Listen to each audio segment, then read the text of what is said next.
Bom dia, pessoal. Sejam muito bem-vindos à nossa live de hoje. Vamos falar sobre crimes cibernéticos. Você sabia que as organizações criminosas se alertaram que o mundo digital pode ser mais rentável, inclusive, que o narcotráfico? E outras modalidades criminosas também. Afinal, a gente vê que informações e dados crescem num volume exponencial, cada dia mais, e a gente vem trazer esse tema para você que acompanha o nosso canal, está super atualizado. E esse webinar a gente vai tratar uma realidade de hoje, né? Os dispositivos necessariamente que não estão interligados às coisas, ou seja, o nosso tema não vai ser restrito à internet das coisas, a gente vai falar dessa realidade na questão dos dispositivos, nossos PCs, nossos tablets, os nossos smartphones, as aplicações dentro dos nossos smartphones, como é que funciona a relação disso com o mundo corporativo. Afinal, essas ferramentas a gente acaba utilizando no nosso dia para a nossa produtividade do nosso trabalho. Você que é do RH das organizações, como é que você lida com essa ética e comportamento? A gente vai bater um papo sobre isso. A gente vai citar cases reais desses crimes cibernéticos e a gente vai também evoluir como é que está sendo o impacto disso também para a internet das coisas. Porque, além desses dispositivos que a gente citou, e as outras coisas que estão sendo conectadas, como é que vai aumentar esse impacto? Como é que a gente toma uma posição agora para estar bem posicionados e seguro em relação a esse tema? E é lógico, agora a gente tem uma lei, o LGPD, então a gente vai falar também com base nos impactos dessa lei. E você sabe que a Agência Nacional de Proteção de Dados está evoluindo, o meu convidado está acompanhando isso de perto e a gente também vai falar sobre essa nova agência aí no Brasil que vai apoiar a questão de proteção e privacidade dos dados pessoais. Bom, vamos lá, mostrar aqui para vocês o meu convidado. Antes disso, pessoal, comente aí no chat que cidade vocês estão falando, vocês estão ouvindo a gente bem. E, ó, se o tema te interessou, compartilha. Pega o link de onde você está assistindo, distribui na sua lista de WhatsApp, compartilha nas redes sociais. Vamos trazer mais gente para essa live, porque, assim, o tema é sério, é importante e a gente está aqui disponibilizando o nosso tempo para compartilhar o conhecimento com vocês e poder apoiar para que o Brasil esteja numa posição e que a gente possa, estando numa boa posição, estar bem referenciado no mundo e, em especial, na América Latina, os nossos vizinhos. Combinado? Coriolano Aurélio, tudo bem? Tudo bem, um prazer imenso estar aqui com vocês, discutindo um tema tão atual, que gera um reflexo tão grande no cidadão, nas empresas, que têm os seus dados muitas vezes captados, copiados, vazamento de informações muitas vezes são feitas pelo dispositivo do WhatsApp. Você comentou acerca do crime cibernético ser mais lucrativo do que o narcotráfico. Quem trouxe essa informação para o Brasil pela primeira vez foi o ministro Gilmar Mendes em 2005, na Operação Pegasus, onde grupos criminosos eles lançavam phishings, que são links, iscas, né, com o seu CPF, te oferecendo bolsas de estudos, te oferecendo um prêmio, uma vantagem. Você ia até aquele link, você clicava, nesse momento você trazia para o teu espaço cibernético, para o teu dispositivo, para o teu computador, um vírus, e esse vírus acabava fazendo todo o mapeamento das informações que eram úteis, que são úteis para o cybercriminoso. E a partir daí, né, ao analisar aquelas pessoas que foram presas na Operação Pegasus, o ministro Gilmar Mendes entendeu por negar o pedido de soltura, o habeas corpus naquela operação, para os presos naquela operação, E, simultaneamente, ele fez uma declaração surpreendente para toda a sociedade brasileira. Ele começa o seu voto. Existe o crime cibernético organizado no Brasil. As facções tradicionais estão migrando as suas atividades agora, trocando muitas vezes o revólver, trocando muitas vezes um assalto a um caixa eletrônico, muitas vezes pelo crime cibernético. Na minha dissertação de mestrado, hoje inclusive o Dia Mundial da Internet, nós estamos aqui comemorando esse dia, um dia especialmente emblemático para a minha pessoa, porque a minha própria história se confunde com a tecnologia, com a história moderna da tecnologia nos últimos 25 anos. Eu sou uma pessoa que gosto muito de tecnologia desde sempre. Estou sempre envolvido nas questões ligadas a direitos autorais, à proteção dos direitos humanos na internet, aos grupos que estão aí revolucionando o modo com que a sociedade encara o tecido social, a consciência ética coletiva para as questões ligadas à internet, como o IoT, nesse ultra super compartilhamento, tem uma influência muito grande sobre toda essa nova comunidade que está se formando, essa comunidade de jovens brilhantes pensadores, né? Então, dentro desse arcabouço, voltando a falar sobre os crimes cibernéticos, esses grupos eles conseguiam sacar das contas correntes de usuários através do sequestro de informações até 2 milhões, 3 milhões de reais por dia. Essa operação foi conhecida como Operação Pegasus da Polícia Federal e o ministro acabou fazendo essa declaração surpreendente para todos nós. Fato é que, claro, a tecnologia evoluiu de lá para cá, né? Hoje você pode lançar uma bot na rede, você tem uma casa que ela é super conectada, com a geladeira, com o seu aplicativo, você já pede para esquentar a sua comida, você já se linka com os seus restaurantes favoritos, você tem aquela rede toda que faz a sua super conexão através dos dispositivos IoT, e a partir daí você também se torna super exposto, porque se o malware ele infectar o seu celular, ele passa a captar todas as informações que estão trafegando no celular e dos seus parceiros simultaneamente. Ou seja, a tua intimidade e a tua privacidade ela está sendo violada em tempo real. Não sei se vocês acompanharam os noticiários dessa semana, o assunto do momento foi sobre equipamentos israelenses que teriam sido vendidos inclusive para o Brasil, equipamentos de espionagem. E esses equipamentos, através de uma chamada de WhatsApp, ele já consegue consegue infectar o seu celular, tornar o seu celular refém, ou seja, todas as informações que trafegam dentro do seu aparelho celular, elas são transportadas em tempo real para um ambiente monitorado através de equipamentos como Discovery, como Pegasus, que são equipamentos de última geração, que são usados pela NSA, pela CIA, pelo FBI, equipamentos de vigilância, né, que são capazes de invadir muito rapidamente o seu celular. O que importa dizer é que esses equipamentos eles têm se popularizado. Não, ele monitora, simula em tempo real o que está acontecendo dentro da sua casa para tomar a decisão que quiser naquela hora. Exatamente. Bom, pessoal,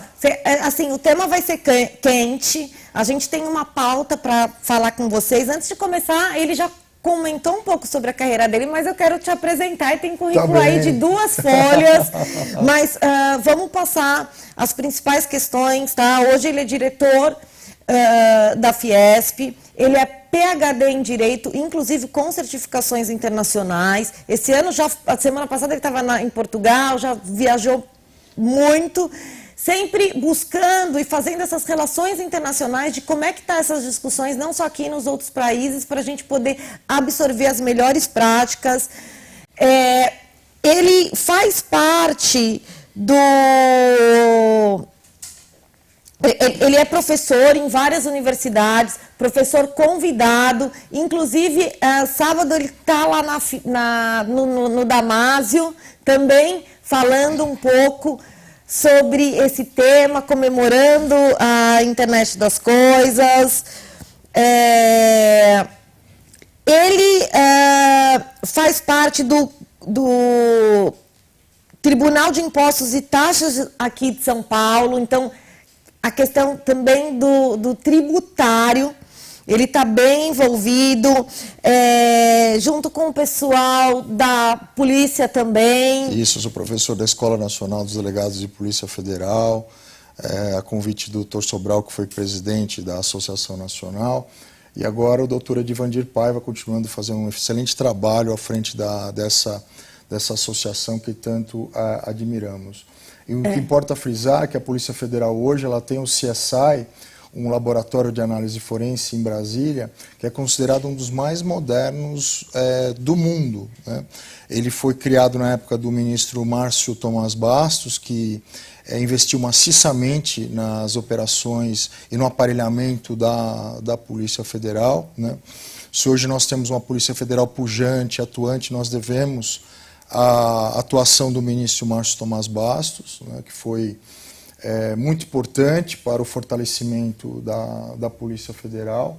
E sem a Polícia Federal, hoje nós não teríamos Lava Jato, nós não teríamos combate à corrupção, nós não teríamos, sem esses equipamentos, a polícia não consegue funcionar. E gostaria de dar um recado para os nossos governantes que estão nos ouvindo. A Polícia Federal precisa de autonomia orçamentária e financeira. Autonomia orçamentária para ter o poder de decisão, quais são as operações vitais, segundo o seu próprio corpo de delegados interna corporis, que vai decidir quais são as prioridades. Não pode ser uma ação de governo, tem que ser uma ação de Estado. De quem está na rua lá, que tem autoridade para resolver. E a Polícia Federal é uma polícia de Estado, ela não é uma polícia de governo, ela não se sujeita ao poder governamental. Isso tem que ficar muito claro na cabeça do nosso cidadão. E a autonomia orçamentária é importante para isso. E a autonomia financeira, porque muitas vezes ela tem que já ter um pré-estabelecimento anual ou para 5 anos de quanto vai ser, uma projeção de quanto vai ser gasto. O governo tem que fornecer justamente para a segurança pública esses recursos. Então, sem autonomia, a Polícia Federal ela acaba se tornando, muitas vezes, ela pode ser vista erroneamente como uma polícia de governo. Ela é uma polícia de Estado. Então é muito importante que as nossas autoridades aprovem medidas que proporcionem à Polícia Federal autonomia orçamentária e financeira, para que operações como essa, como a Lava Jato e outras que nós temos visto, elas continuem e que o Brasil possa cada vez mais se sanear desse mal que corrói a nossa população, que tira os recursos da saúde, que tira os recursos da educação, porque estão sendo consumidos pela corrupção. Corrupção no Brasil, jamais. E para isso nós precisamos não só da Polícia Federal, de uma Polícia Civil, a Associação da Polícia Civil, através da doutora Raquel e do doutor Gustavo, que são presidentes de associações de representantes das polícias no estado de São Paulo, fez uma declaração surpreendente essa semana. O delegado da Polícia Civil do estado de São Paulo é o que recebe a pior remuneração do Brasil. E não venham me dizer, os governantes, que nós não temos os piores problemas. Senhor governador, se o senhor está nos ouvindo, a Polícia Militar do estado de São Paulo, a Polícia Civil do estado de São Paulo precisa de equipamentos. E o policial precisa de bons salários, porque o policial tem família. O policial precisa se alimentar, o policial precisa descansar. E cabe ao governo buscar recursos para que a polícia do estado de São Paulo, a Polícia Civil e a Polícia Militar possam ter salários dignos. O salário do delegado da Polícia Civil é uma vergonha, senhor governador. Então, eu peço encarecidamente que os nossos governantes olhem para essa questão. Não, sim. E quem ganha é a gente, cidadão, né? Com mais segurança. A segurança agora ela também é cyberfísica também.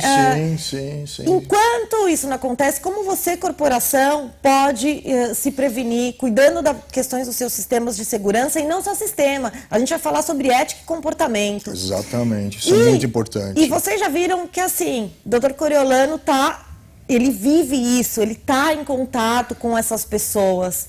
E a gente tem uma novidade, ele agora também é criador da Digital Law Academy. Então, a gente vai poder estar acompanhando tudo isso que ele vê no dia a dia online aí. Daqui a pouco a gente vai ter as redes sociais para poder estar seguindo esse executivo, esse profissional que está defendendo aí o Brasil. Por isso que está aqui, faz sinergia, né, também com tudo sobre a IoT. É verdade. Para vocês terem uma ideia, pessoal, se a gente tivesse feito a live na semana passada para essa semana, os casos já mudam, a gente já tem novos casos quentíssimos. Ou seja, os crimes cibernéticos estão aí acontecendo.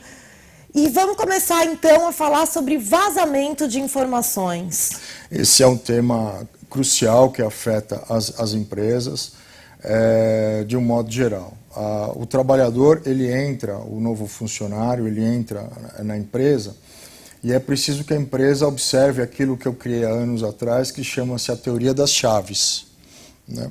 Que, na verdade, se compara à teoria das chaves físicas que já existiam dentro das empresas, né? Até movidas por sistemas IoT, né? Que são trocadas as chaves físicas por cartões, né? Por leituras de íris, né? Uma conjugação de dupla ou terceira checagem, né? Para que o funcionário ele possa adentrar algumas áreas da empresa. O computador é a mesma coisa. O funcionário ele precisa ter um limite de acesso a alguns computadores, algumas regiões da empresa, né? O funcionário ele entra no ambiente corporativo, ele assina ali um memorando, ele assina o termo de uso das redes sociais, o código de ética da empresa, ele tem que ler as políticas e ele começa a trabalhar. Aí ele olha para o lado, Thelma, muitas vezes, e ele pergunta para o colega que está do lado, ele é da área de segurança, mas escuta, eu acabei de assinar uma política aqui que eu não posso utilizar o Facebook particular dentro aqui do ambiente, do cyberespaço da empresa, utilizando os dispositivos da empresa. Aí o funcionário que é mais antigo, ele vira, não, mas é só você dar Alt, Ctrl, Del, né, e você consegue acessar. Ou seja, a chave de segurança dessa empresa, ela não está completamente segura. Ela é quase como um convite para que o funcionário que tem o crachá verde tenha acesso ao ambiente do funcionário do crachá vermelho. Não ultrapasse, apenas funcionários com crachá verde. O funcionário com crachá vermelho, todo dia ele vai lá dar uma tentadinha, Thelma. Porque é do espírito humano, das grandes corporações, de você querer conhecer o espaço onde você trabalha. Isso gera uma certa curiosidade. Indústria de alimentos, aviação, construção civil, etc. Você está trabalhando com tecnologia e muitas vezes, a pessoa da área de engenharia, o arquiteto, ele quer muitas vezes ter acesso a outros... Entender como é que funciona a corporação. Entender como é que...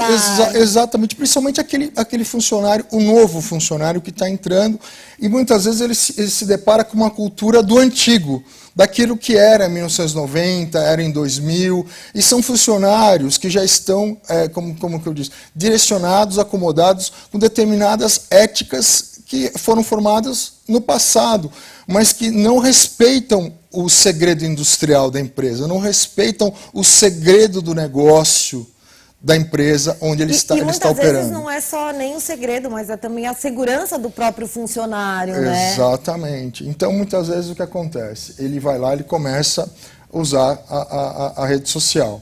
Ele, como é funcionário novo, ele é demitido rapidamente. Aí ele ingressa com uma ação trabalhista porque ele se sente injustiçado.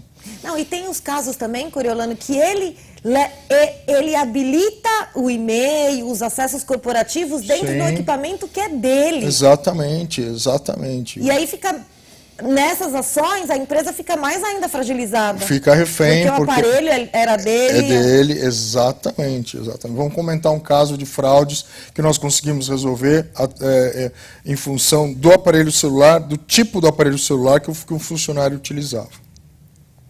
Então, Thelma, nós temos um segundo momento. A empresa, ela blinda o seu sistema de acesso, aí o funcionário realmente ele não consegue ter acesso. Para ter acesso à sua rede social, ele tem que gerar um incidente de segurança dentro da empresa.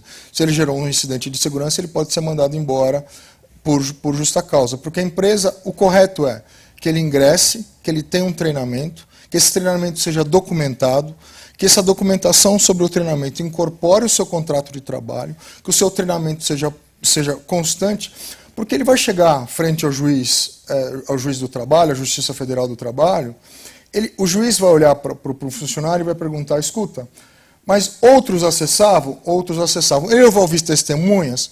Outros acessavam. O juiz ele vai se deparar com uma regra de fato e uma regra de direito. E ele pode se apegar à regra de fato. A regra de fato é aos usos e costumes, às práticas que eram adotadas pela maioria dos funcionários, sem a fiscalização do próprio empregador. É como se o empregador anuísse para alguns uma regra de trabalho e punisse outras pela mesma regra de trabalho. Você entendeu? Então, é preciso muitas vezes existir uma uniformização do treinamento, uma uniformização em relação ao pensamento da empresa, em relação às políticas de segurança da informação, às políticas de compliance, às políticas de proteção de dados, porque agora, com a nova lei de proteção de dados, determinados dados que estão circulando em uma determinada ambiente da empresa, no RH, por exemplo, banco de currículos, etc., não vai poder ser transferido sem o consentimento daquele que deu o seu currículo para fora da empresa, ou para uma outra área da empresa que não esteja devidamente protegida, ou seja... treinada. E é importante que você comentou isso, Coriolano, porque assim, a lei, ela já sabe que essas situações acontecem, que Sim. você citou. Então, não é mais só o funcionário acessar o papel. Você vai ter que provar essa manutenção. Exatamente. Essa manutenção desse treinamento. Se você quer que o seu funcionário... ele não vá na rede social e curta o link do concorrente, parece óbvio, mas ele precisa ser treinado para isso. Não adianta você simplesmente dar uma carta informativa para ele. É necessário que você empregue uma política de conscientização. Semana que vem eu estou indo numa multinacional justamente dar um treinamento acerca dos riscos do mau uso das redes sociais dentro do ambiente corporativo. É um grupo de funcionários que trabalham na área de vendas e que eles muitas vezes, inadvertidamente, estão dando likes e comentando de forma positiva campanhas publicitárias do concorrente. E muitas vezes esses elogios eles são printados e são colocados em alto relevo dentro de uma outra plataforma, dentro de um outro escopo que não aquele que foi criado. Isso também é errado por parte dos concorrentes que estão recebendo esses elogios. Tá? Vou comentar isso também. Mas estão prejudicando a empresa que os está empregando naquele momento, com o seu dever de lealdade, de fidelidade. Contrato de trabalho requer uma palavra que chama-se subordinação. Existe um vínculo de subordinação. O empregador, ele dita as regras, claro, com base nos dissídios coletivos, nas convenções de trabalho, com base na consolidação das leis do trabalho, e principalmente com base na defesa da dignidade da pessoa humana, no respeito à intimidade, à privacidade, já está tudo na Constituição. Né? Na verdade, eu entendo que nós temos muitas leis, muitas vezes essas leis são confusas, nós devíamos deixar um trabalho interpretativo muito mais para os tribunais, muitas vezes. A nossa jurisprudência, muitas vezes, caminha muito melhor do que a nossa legislação, porque ela consegue acompanhar em tempo real o que a gente está evoluindo, o que a gente está vivendo. Nós temos uma lei de proteção de dados que ela já se inicia desatualizada, porque amanhã ela já vai requerer uma atualização.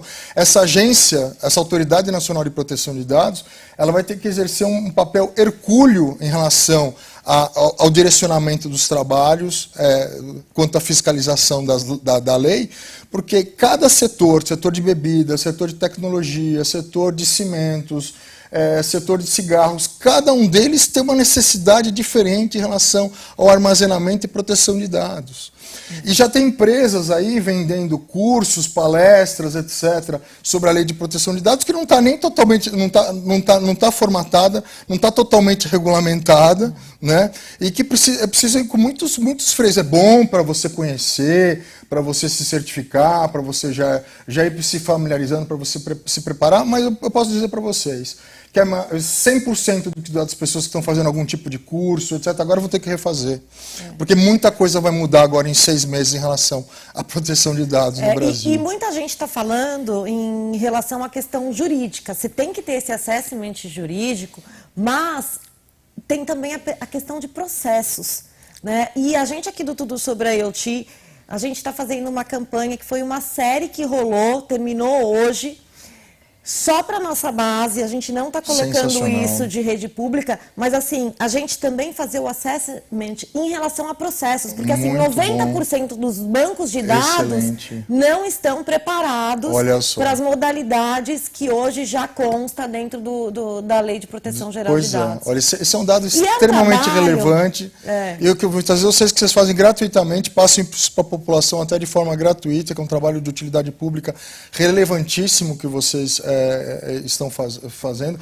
Daí surgiu o meu convite para que você participasse, inclusive, da audiência pública no próximo dia 23, porque você lidera uma comunidade importantíssima e tem que existir dentro dessa agência um representante que saiba tudo sobre IoT. Obrigada. Não, é um prazer esse convite. Eu vou estar lá. A gente vai falar mais um pouco sobre essa data, o que vai acontecer. Para você ficar ligado, acompanhar aí nas mídias, nos jornais, o que vai estar acontecendo.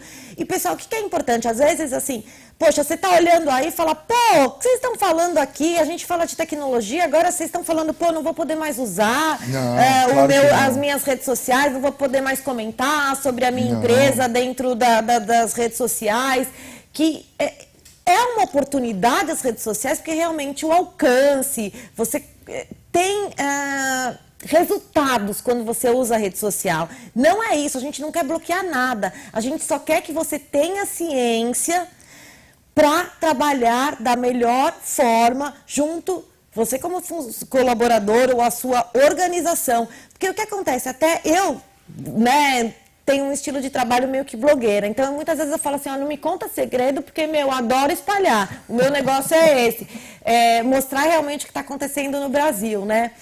Só que uma das pessoas que estava me contando uma coisa, falou assim, então eu estou te antecipando, você vai poder divulgar isso daqui a pouco, mas agora não. Por quê? A empresa tem capital aberto, tem ações na bolsa, então ela tem que seguir a SOX. E pela SOX, tem coisas que você só pode falar para os outros depois que você falou para o acionista. Exatamente. Então,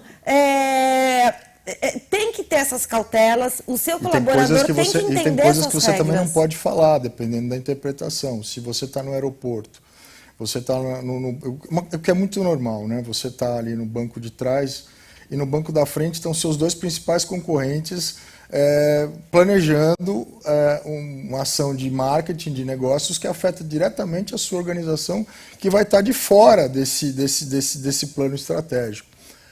Eu posso ou não posso importar essa informação? Se uma informação é vital, eu estou falhando com o meu dever, ou isso é visto dentro de algumas organizações como uma fofoca? Depende. Algumas empresas alemãs, elas não permitem que você leve essa informação que você captou até no ambiente público para dentro da empresa. Outras empresas já entendem que essa informação, como ela é vital, ela tem que ser imediatamente compartilhada com o acionista ou com alguém na liderança do board que se reporte diretamente ao acionista.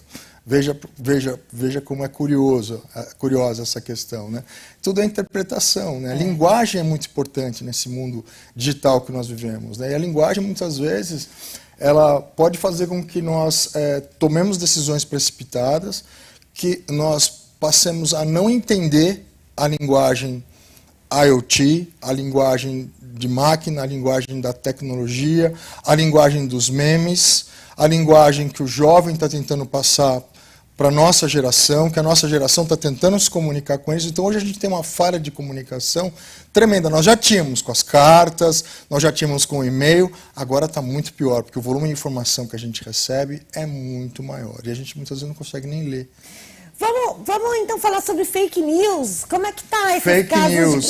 Isso vira uma fake news no fim. Fake news essa semana. Cita uns casos aí práticos. Essa semana que tá a Rússia foi denunciada em rede nacional pelo New York Times por estar manipulando o jogo político na Europa, né, as eleições europeias, né, promovendo ou candidatos B ou C, candidatos X ou Y, através de uma rede fortíssima de geração de fake news. Essa notícia foi tão amplificada que o Estadão, essa semana, o Estado de São Paulo, soltou uma nota grande a respeito dessa preocupação que existe hoje em relação à manipulação da informação por parte da Rússia, esse exército de soldados hoje que trabalham, né, dentro do alto comando desses laboratórios militares, que ficam produzindo em tempo real desinformação, né? E um livro muito interessante que trata sobre isso é Ética e Pós-Verdade, que foi lançado em 2017. Uma das palavras que foram mais utilizadas em 2017 foi a palavra pós-verdade, foi a palavra ética e foi a palavra fake news, né? Segundo pesquisas feitas pela Universidade de Oxford, que é comentada nesse livro. Ética e pós-verdade, interessantíssimo. A pós-verdade é aquilo que nós muitas vezes queremos crer que seja uma verdade, ou uma verdade amplificada, uma verdade distorcida dos fatos. Shakespeare dizia que a verdade ela é como o cristal, depende do lado que você enxerga através do cristal. Mas Shakespeare, como um sábio, pensador, filósofo, ele também dizia que o importante é que o cristal, por onde você está olhando, seja puro. Puro como o coração de quem vê, como os olhos de quem sente. Porque se você tiver olhos distorcidos para o mundo, e a gente vê hoje diversos olhos distorcidos, mentes distorcidas, corações distorcidos, a gente foge do princípio shakespeariano, que é a divergência de opinião. E esse é um grande dilema que você falou hoje. Um dos grandes conceitos é como a gente lidar com a liberdade de expressão versus a proteção do homem e da sua dignidade. Qual o limite? O internauta não precisa ficar, você que está aí nos ouvindo, você não precisa ficar preocupado. Às vezes as pessoas ficam pensando, não, você está demonizando a internet, tornando a internet, dizendo que a internet é algo ruim, que não é bom. Não, a internet é ótimo.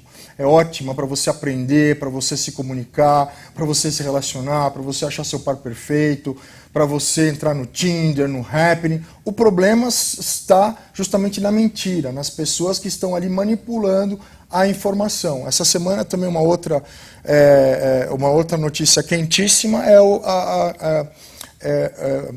o estelionato sentimental. O sujeito ele entra... Eu ia até comentar com você, quando você citou esse caso, a gente teve há pouco tempo com o Dória, com aquela situação pornográfica. Gente, quando ele fez a filmagem com a esposa dele, a gente está falando de pessoas. Pois é. A gente discute aqui tecnologia e lei, mas no fundo a gente quer proteger realmente a pessoa, porque nada substitui o ser humano. O divórcio do Bolsonaro. O que esse divórcio tem a ver com os problemas brasileiros? O que tem a ver o divórcio? Ele está lá no TJ do Rio de Janeiro, ele segue em segredo de justiça, tem que ficar em segredo de justiça, e a população, ninguém tem nada a ver com esse assunto, porque diz respeito à intimidade, à privacidade, e correm essas questões, muitas vezes, em segredo de justiça. Como é que foi esse caso do estelionatário? O estelionatário, ele ficava procurando as suas vítimas no Tinder, ele usava o aplicativo e conseguia achar algumas moças que, através do cruzamento de informações que ele fazia com o Facebook, com o LinkedIn, ele descobriu que a moça tinha dinheiro, tinha bens, tinha uma posição estável, muitas vezes dentro de uma empresa, etc. Ele, um rapaz jovem, bonito, sedutor, né? A lábia do estelionatário é incrível. Né? O estelionato o que é? Você entregar de livre e espontânea vontade o cheque para a pessoa, e a pessoa aceitar de livre e espontânea vontade esse cheque. Ele oferecia de forma fraudulenta o amor, que ele ia assumir a moça, mas que ele precisava de recurso. O avô estava doente, precisava do dinheiro para o enterro do avô. Ela depositou 15 mil reais. Depois ele precisava de dinheiro para fazer um curso. Daí ele assumiria mais 20 mil reais. E assim foi. E o juiz ele foi muito sábio. Foi uma advogada do Tatuapé que cuidou dessa questão. Estive até com ela umas semanas atrás, a cumprimentei da subseção do Tatuapé. a doutora Rose, que é a presidente, me apresentou a colega, jovem, brilhante, e ela pediu uma condenação de danos morais em 3 vezes o valor patrimonial que ela perdeu e a devolução integral de tudo que ele deu a ela. Porque o dano moral se tipifica por dores, angústias, aflições, que atingem a nossa esfera íntima e valorativa, mas que possuem uma repercussão social relevante no tecido social, na consciência ética coletiva. Claro, nenhum de nós quer ver uma pessoa, uma pessoa que tem filho, uma pessoa que trabalha, dar dinheiro para uma pessoa em troca de uma promessa de amor, de uma fraude, de um estelionato. Então se tipificou, né, não existe esse tipo penal, mas o juiz disse, isso é um estelionato sentimental. Você prometer algo que você não pode oferecer para a pessoa. Claro, veja, isso é diferente. Ah, professor, então também não posso me relacionar, não posso dizer que eu gosto, etc. O que acontece? Segundo Bauman, o grande filósofo do pensamento moderno, as nossas relações elas são muito líquidas, muito rápidas, elas se desfazem muito rapidamente. Então, o que acontece? Você tem ali um relacionamento amoroso rápido com uma pessoa no WhatsApp, conheceu no Tinder, depois vocês foram para o WhatsApp, trocaram fotos íntimas, etc. De repente, para um dos dois acabou, para ela acabou. Ela não quer mais aqueles encontros amorosos semanais, etc. E ele ou ela, muitas vezes, não se conforma com aquilo. Aí vem a pornografia de vingança. Olha, se você não voltar a se relacionar comigo, eu vou pegar as suas fotos e divulgar na internet. Ou vou mostrar, começa ameaça, extorsão, muitas vezes porque a pessoa está querendo alguma vantagem econômica sobre aquelas fotos, etc. Isso é muito comum, inclusive no próprio ambiente corporativo, né? Muitas vezes uma pessoa recebe uma foto de um diretor, caso real, recebe a foto de um acionista, muitas vezes ele começa a se relacionar com ela, a gente vai falar, olha, eu quero uma promoção, eu quero, sabe, meu carro não está muito bom, meu celular não está funcionando direito, olha, minha mãe está doente. Ela começa a dar algumas indiretas, quando a gente vai ver, é uma quadrilha que está já montada dentro da empresa, já está atuando muitas vezes para cometer esse tipo de golpe, o que é muito comum. Os limites do monitoramento. Vamos falar um pouco, então, dos limites do monitoramento. Como que a organização deve se comportar? Hoje não basta você dar o celular corporativo e dizer que esse celular corporativo ele pode ser monitorado. Você tem que constar na política de uso que os dados do celular podem ser recuperados. Isso é muito importante. E ninguém está colocando essa cláusula de recuperação de dados nos termos que os funcionários estão... Olha a dica, ó pessoal, nota aí, importantíssimo. Importantíssimo, importantíssimo. Porque o que acontece? Nós descobrimos que um grupo estava atuando dentro de uma organização multinacional. Inicialmente eles usavam seus próprios celulares, numa hora nós soltamos uma nota que todos deviam usar o celular corporativo. Eles tiveram que começar a usar os... Porque às vezes usa também o celular, porque assim, o celular que você tem é melhor do que o corporativo te der. Então você só pega a linha e investe. Nós pegamos o celular corporativo melhor de todos para dar para que eles possam... Para não recusar. Porque já tinha desconfiança de que algo estava acontecendo lá. Isso. E todos assinaram o termo de uso, recuperação de dados, etc. Quando passou-se um tempo, existiu o monitoramento inicial de alguns celulares, mas só da conta de e-mail, etc., mas não do conteúdo do WhatsApp, porque exigiria um investimento em ferramentas que a empresa não queria fazer naquele momento. Mas, como as mensagens do WhatsApp e fotos foram deletadas dos fraudadores, nós conseguimos recuperar através da própria autorização que eles deram, da procuração que eles deram à empresa, ou seja, autorização para checar, recuperar toda e qualquer mensagem que fosse utilizada no celular corporativo. Então você acha que a gente está bem posicionado de aparelhagem para fazer isso, recuperar uma foto deletada num caso? Nós temos equipamentos hoje, equipamentos extremamente sofisticados, que conseguem conseguem recuperar através de cópia lógica, através de cópia física dos aparelhos celulares. mensagens que foram apagadas, conversas, etc. E foi a evolução para a gente ter tudo isso acontecendo, com a Lava Jato, as prisões, exatamente. Para a gente ter sistemas aqui. A gente até brinca, o marido chega em casa um belo dia à noite, ele chega para meu bem, eu te amo, me deixa eu ver o seu WhatsApp. Acabou o casamento. Aí ela fala, não, daí ela sobe, ela apaga todas as mensagens, etc. Aí ele pega o celular dela, leva lá, coloca no equipamento, vem toda a lista de fotos, mensagens, etc. Né? Hoje você não consegue... Não, e isso daí dá confusão. Dá confusão, muita confusão. Você está conversando pelo WhatsApp, aí você continua a conversa no e-mail, aí você vai pelo Messenger do Facebook. Então, e às vezes alguém vê alguma coisa e pensa... né? A mulher tem isso, ela imagina muito mais, ela cresce. E não é, às vezes não é nada. Não é. Às vezes não é nada. Não é exatamente. Às vezes é uma mensagem carinhosa de uma amiga, da faculdade, etc. É um coração que se mandou, mas ele não tem um sentido malicioso. A gente precisa tomar muito cuidado com essas interpretações. Precisa muita maturidade do casal, muita maturidade da pessoa também para não ficar... É por isso que o Dr. Coriolano está bem ligado à filosofia também, né? Porque vem passando essas mensagens, principalmente para estudantes, em universidades. Isso. É importante que eles já venham com essa base. Calma. Voltando para esse caso, qual foi o resultado? O resultado foi que...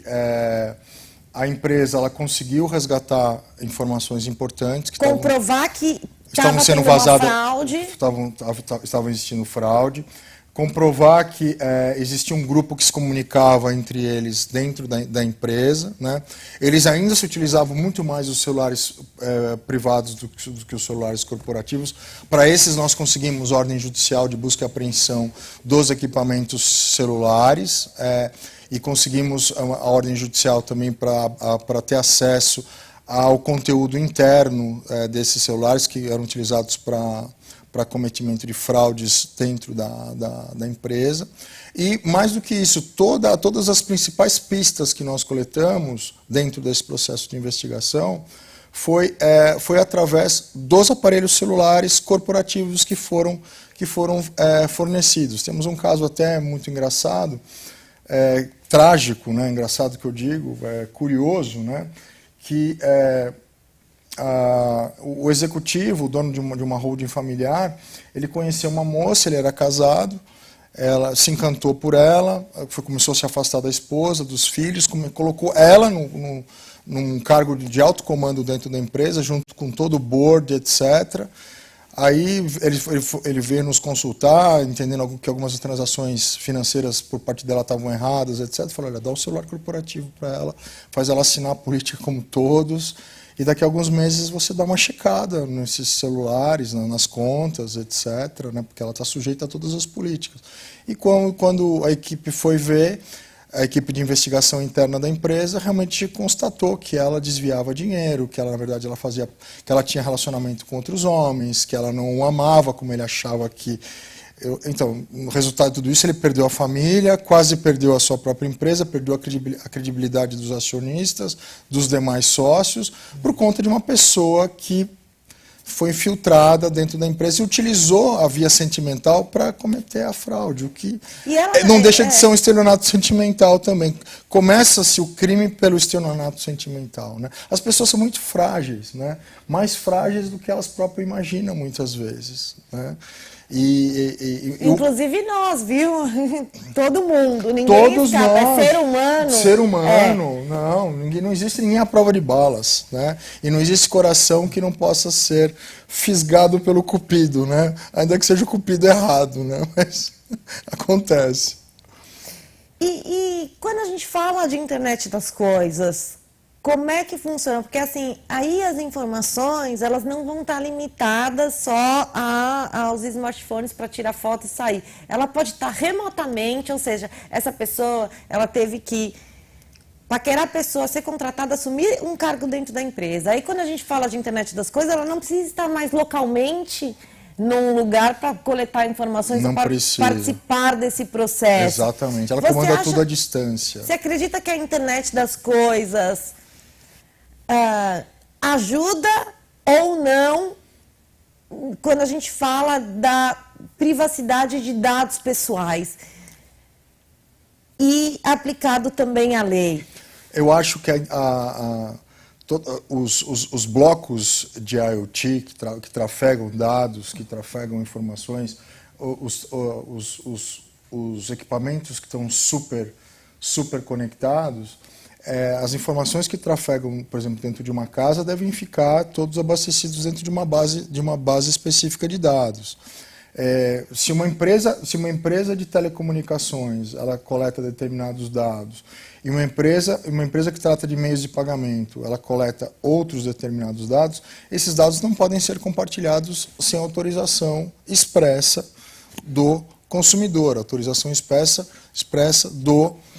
do contribuinte no caso da nota fiscal eletrônica. Eu estou dando meus dados, eu estou fornecendo meus dados para a Secretaria da Fazenda do Estado de São Paulo. A Secretaria da Fazenda não pode fazer um convênio com uma empresa privada, a Microsoft, por exemplo, para transferir os meus dados da nota fiscal eletrônica para essa empresa. Aí um aluno levanta a mão na sala, sempre diz nesse ponto: professor, e como que existem esses CDs à venda na Santa Efigênia com dados de centenas de milhares de empresas?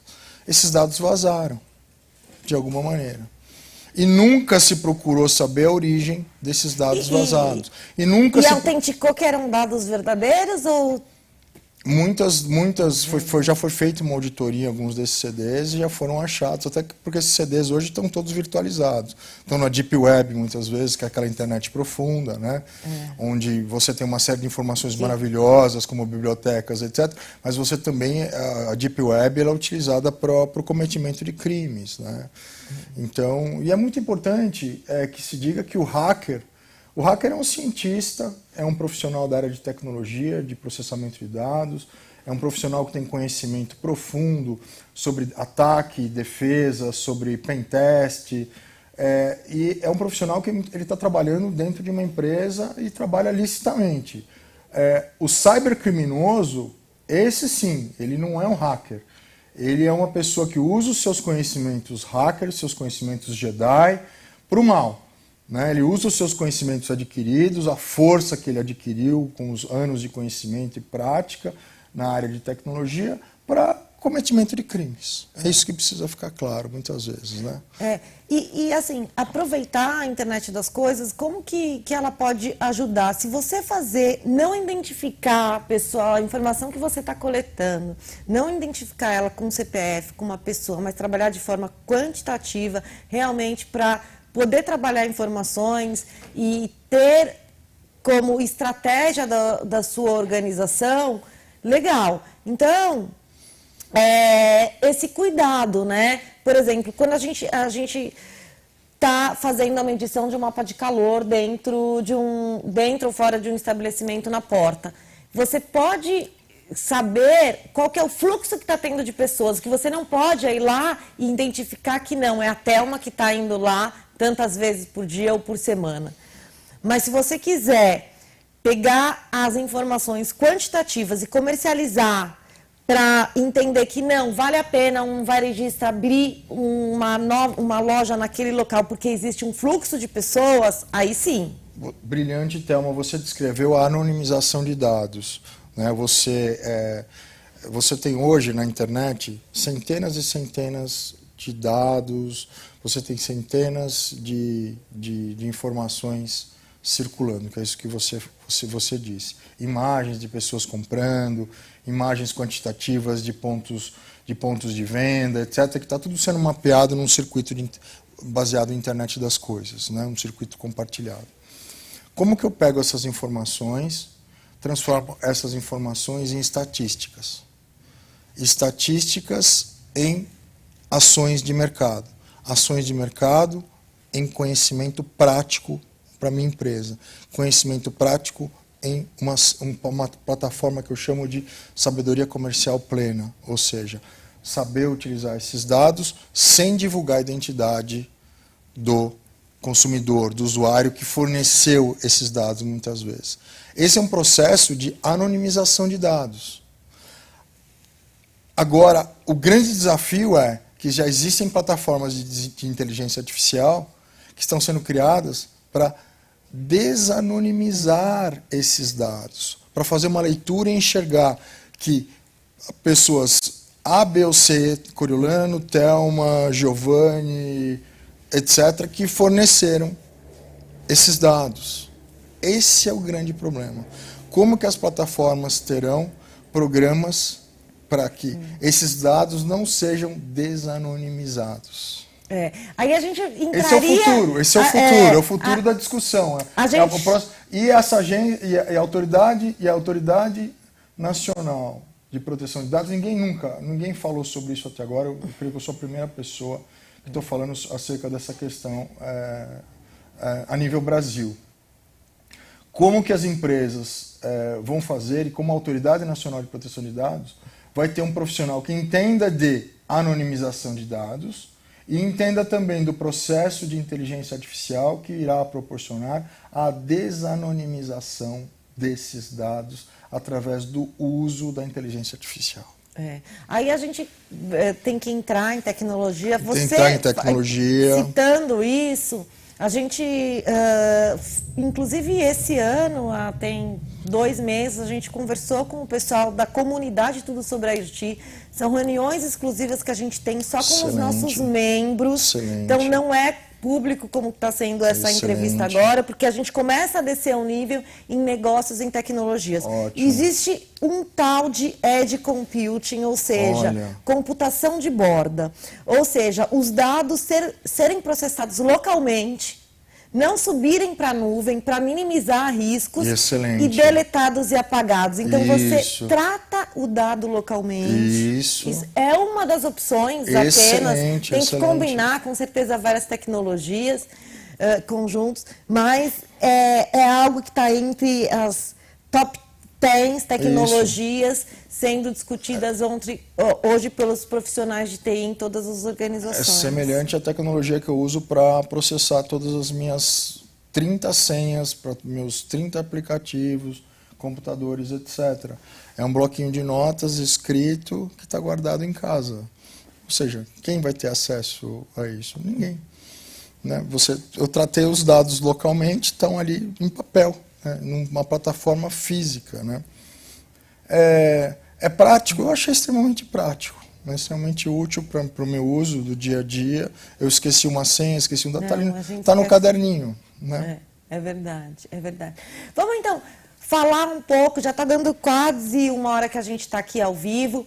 Me fala como é que está a Agência Nacional de Proteção de Dados. A gente sabe que o Michel Temer, antes dele sair, ele deixou assinado, ou seja, vai acontecer essa agência aqui no Brasil. Isso. E aí o Bolsonaro assumiu. O que a gente está tendo de ações efetivas para que isso seja criado, posto em pé? Perfeito. No dia 23 de maio, próximo futuro, com início às 9 horas da manhã, dentro do Congresso Nacional, por iniciativa do deputado federal por São Paulo, o professor Dr. Luiz Flávio Gomes, professor LFG, serão reunidos um corpo de juristas que estão sendo convidados. Eu fui convidado para participar da mesa principal dos trabalhos. Né? Não digo que eu vou presidir, eu participarei da mesa principal dos trabalhos. Quem preside são integrantes da Casa Legislativa, né? São o próprio professor Luiz Flávio Gomes e outras autoridades que foram convidadas. Vai participar desse debate a juíza federal Isabela Ferrari, que é uma das autoridades do judiciário que tem falado sobre isso. A desembargadora federal Leila Shevchuk também, do TRT2 aqui de São Paulo, que é uma das autoridades que tem falado sobre esse assunto. O professor Dr. Paulo Quintiliano da Silva, que foi chefe do Serviço de Perícias e Crimes Cibernéticos do Instituto Nacional de Criminalística, perito federal, que ocupou o cargo de diretor da Interpol em Lyon, na França, um profissional de larga experiência acerca do tema segurança da informação e proteção de dados. Dr. Elcio Ronda, que é diretor titular da Federação das Indústrias do Estado de São Paulo. Eu, como presidente da Academia de Direito Digital, essa é a composição principal. Mas outros profissionais de grande renome foram convidados também, como o Dr. Renato Opsblum, como top speaker. Top speaker. Eu estava no Facebook ontem, inclusive vendo ele no MIT, super capacitado. O Márcio Cotes, também outro professor que tem escrito muito sobre esse tema. O Josmar Giovannini também, que é uma das referências na parte técnica de aplicações para a empresa. A doutora Cristina Sleiman, que foi presidente da Comissão de Educação Digital. Convidamos o professor João Pérez, mas ele não pôde participar, ele não teve agenda para esse dia, infelizmente.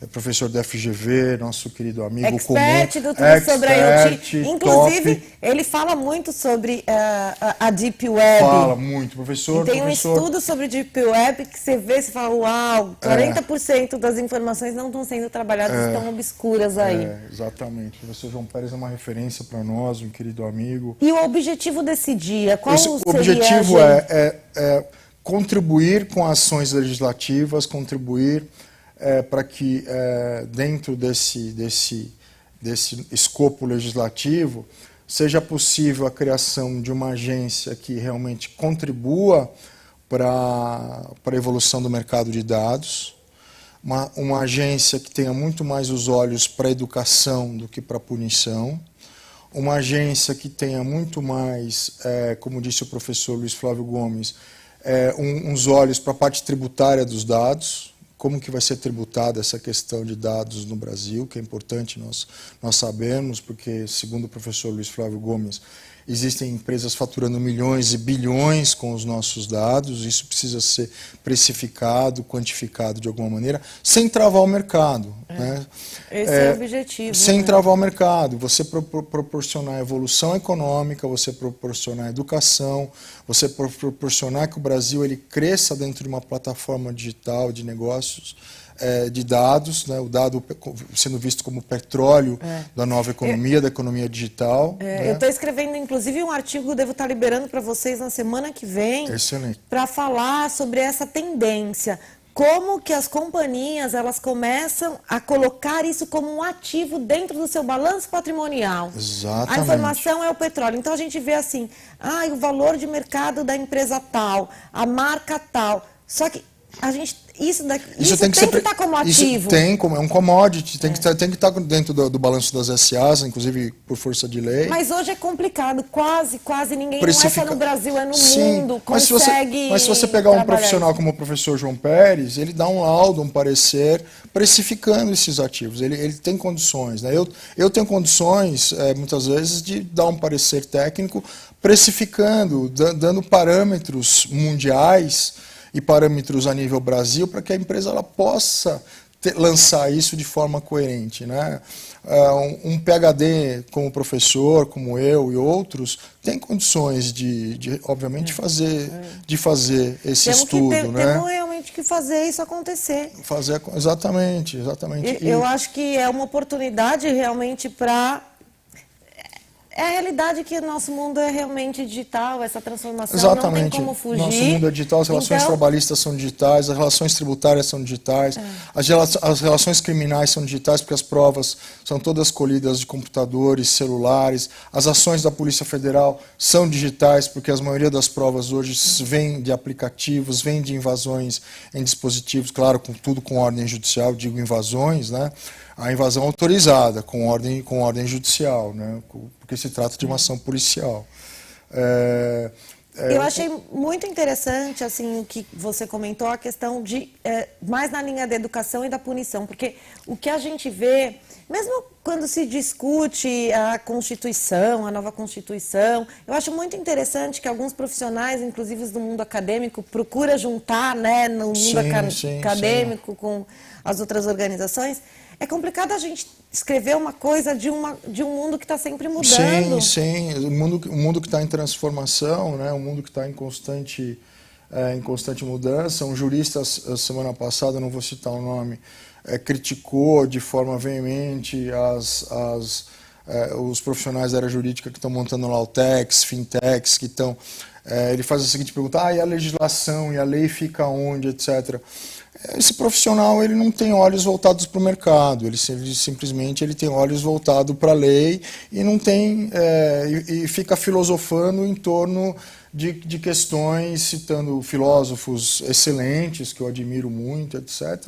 Mas assim, extremamente contraditório o artigo, o posicionamento, que ao mesmo tempo que ele nega, ao negar, ele faz a afirmação que esse mercado existe, ele é irreversível. O estudante de Direito, ele tem que aprender tecnologia na faculdade de Direito, Direito e Tecnologia. Direito e Tecnologia não é simplesmente hoje só uma releitura dos antigos ensinamentos jurídicos, porque hoje você tem adultério sendo cometido pelo Facebook, você tem fotos sendo trocadas, e os tribunais são desafiados a todo momento com essas novas questões. E não são questões antigas, nós não vamos achar soluções para os novos problemas olhando pelo retrovisor. Einstein dizia: penso 99 vezes e nada descubro. Então mergulho num profundo silêncio e a verdade me é revelada. Humberto Roden, filósofo brasileiro que viveu com Einstein em Princeton, levantou a mão e disse: professor, emblemáticas e poderosas palavras, porém não alcanço o seu conhecimento. Einstein disse: é simples. Enquanto eu sou um armário com as minhas velhas teorias, enquanto de forma arrogante eu sou aquilo que eu acho que eu sou, jamais posso dar um passo além. Apenas humilde, puro, num ato de desconstrução do pensamento, de revisão dos meus conceitos, poderei encontrar a solução para novos problemas. Novos problemas requerem novas soluções, e para isso é necessário a desconstrução do pensamento. E quem diz não sou eu, é Einstein.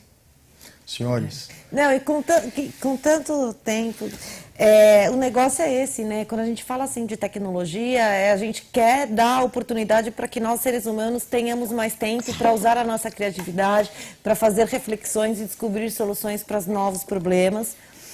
E deixar aqui um recado de que as startups brasileiras foram ranqueadas como as mais criativas do mundo, porque é justamente pelo espírito do brasileiro, humilde, criativo e empreendedor. 3 qualidades básicas do empreendedorismo: humildade, o profissional brasileiro ele é criativo, e o profissional brasileiro ele se comunica muito bem ao redor do mundo. Então, por isso, as startups brasileiras elas têm tido tanto sucesso. Nós temos uma página no Facebook, Digital Law Academy, que lá nós trazemos diversos artigos, notícias, uma página que nós já temos aí há uns 5 anos, que ela vem sendo transformada, e que se vocês puderem, acessem. Eu vou deixar o endereço dessa página que ele está citando aqui na descrição de onde está rodando esses vídeos, depois eu vou lá, edito e deixo para quem quer acessar, seguir. Obrigado, então. Para você que está com dificuldade de gerar ideias, ou se você já fez o seu projeto, seu dispositivo IoT é um sensor que pode atuar em diversas verticais, mas você tem dúvida em que mercado atuar. Se você fez os requerimentos das funcionalidades do seu projeto, mas quer ter uma garantia que contemplou tudo sobre a IoT, vai ter um workshop presencial. Vai acontecer no dia 19/7, então você tem tempo para se programar. Se você não é de São Paulo, vai ser em São Paulo. Workshop Negócios de Futuro. A gente vai trabalhar as técnicas que são usadas pelas startups de sucesso, inclusive startups hoje de ranking unicórnios e também de grandes empresas como GS, AP, IBM, Bradesco, Itaú. Essa metodologia, junto com o nosso expert, adaptou o que ele tem visto aí no mercado, a gente vai entregar num workshop prático. Então não é só teoria, a gente vai lá pôr a mão na massa. Entra aí, tudo sobre iot.com.br/workshop. Durante todo esse webinar, esse endereço está rodando aqui embaixo.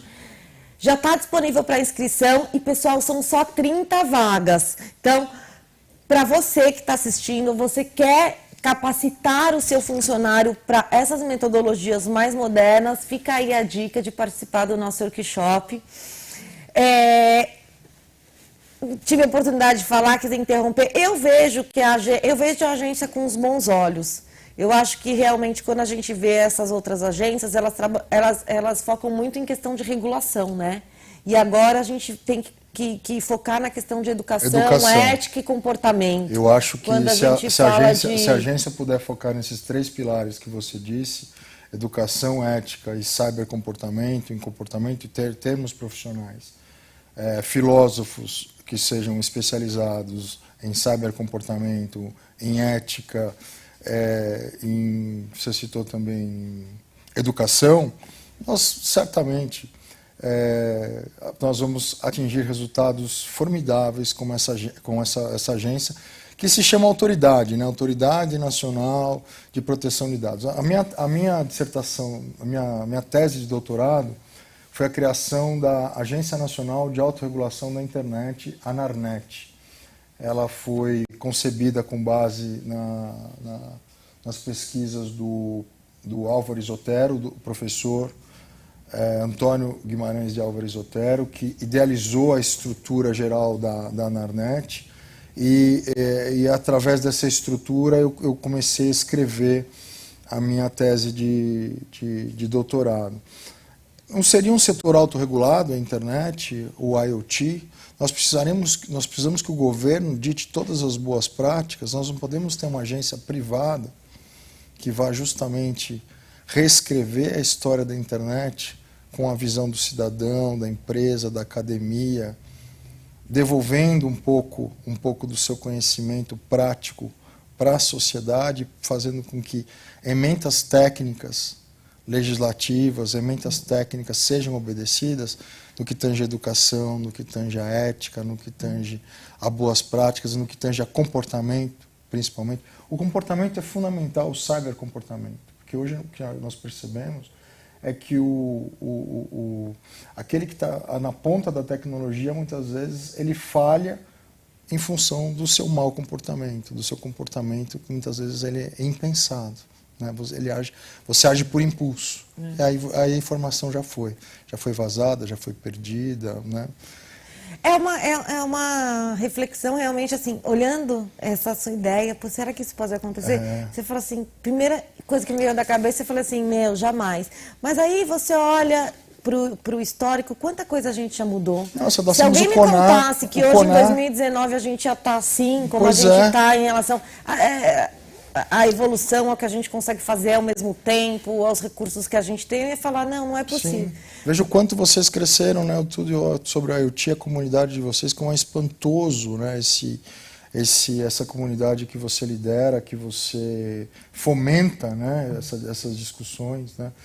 Como essas discussões cresceram tanto, né? E eu tenho muita sorte, porque a gente não faz isso sozinho, a gente trabalha muito em comunidade e ter experts como você aqui participando do nosso grupo, com esse propósito de compartilhar o que sabe, de trazer essas reflexões para que o Brasil possa evoluir. Eu estou muito feliz com a sua participação aqui no nosso canal. Pessoal, quem quiser continuar acompanhando esses temas e ainda não segue a gente nas redes sociais, pode dar um clique, porque assim, eu e o Coriolano, a gente está se falando sempre e ele tem essas informações quentíssimas de última hora. Então, eu vou continuar evoluindo, compartilhando para vocês. Espero que a gente possa, futuramente, você também como professor, participar dos cursos, ter um curso assinado no Tudo sobre a IoT pelo Dr. Coriolano Aurélio. Claro, seria quem um sabe prazer. sobre proteção de dados, a gente possa montar um curso juntos, que agora que realmente a coisa vai estar bem formatada e que a gente vai poder talvez lançar cursos bem voltados, bem focados para a implantação da lei, a regulamentação da lei de proteção de dados dentro das empresas, né? Eu acho que tudo ainda está se formando, né? E como eu disse, quem fez cursos há um tempo atrás vão ter que certamente refazer esses cursos em função da velocidade com que o tema vem se transformando, né? E obrigada, assim, em nome do Brasil, de estar participando aí desse processo. Obrigado, agradeço o incentivo. É bom saber que tem pessoas, assim, que eu confio, lá fazendo esse papel. Boa Obrigado, sorte. obrigado. Eu vou ver se eu consigo estar lá. Acho importante para a gente estar aí no nosso canal acompanhando, que você consiga acompanhar ao vivo. Muito bacana. Essas questões. Obrigada. Ó, quem quiser seguir o Coriolano, a gente vai deixar a página da academia aqui embaixo. Tá bem. E, pessoal, vamos encerrar. Espero que vocês tenham gostado. Obrigado. Se gostou, deixa seu joinha, compartilha, deixa um comentário. Porque se a gente não tiver o feedback de vocês, a gente não sabe o que está acontecendo. É verdade. E aí, você gostou? Quer que a gente continue? Então, assim, dê o seu feedback. O que você achou desse nosso encontro? Combinado? Obrigada, um prazer. Obrigado. Deixa eu dar um recadinho também antes da gente encerrar.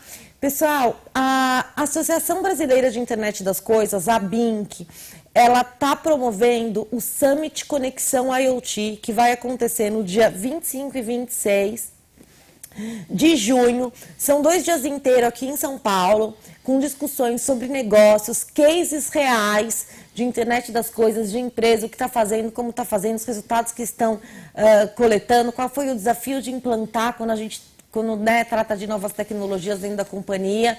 Então, são 2 dias de evento super legal. O Tudo sobre IoT é apoiador do evento e você tem desconto. A gente tem o código IoT Desk 200, que além de você ter um desconto, o desconto vai depender de que lote você compra, tá? Hoje está num preço ainda de primeiro lote, então se você ainda não comprou, entra lá, abink.org.br/summit, coloca o código do Tudo sobre IoT 200 Desk e você vai ganhar um super bônus, porque eu vou te presentear, se você comprar o ingresso usando esse código, com o 3º Congresso Nacional do Tudo sobre IoT. Esse ano, a gente falou sobre internet das coisas na prática. Então, quando eu conversei com a BINC, a gente entendeu que assim, as nossas sinergias, das mensagens que a gente está como foco desse ano, estão muito similares. Então, assim, você vai pagar um evento e ter 2, um físico e um digital. Galera, tá imperdível. Corre lá, faça a sua inscrição e vamos se encontrar. Eu vou estar presente. Combinado?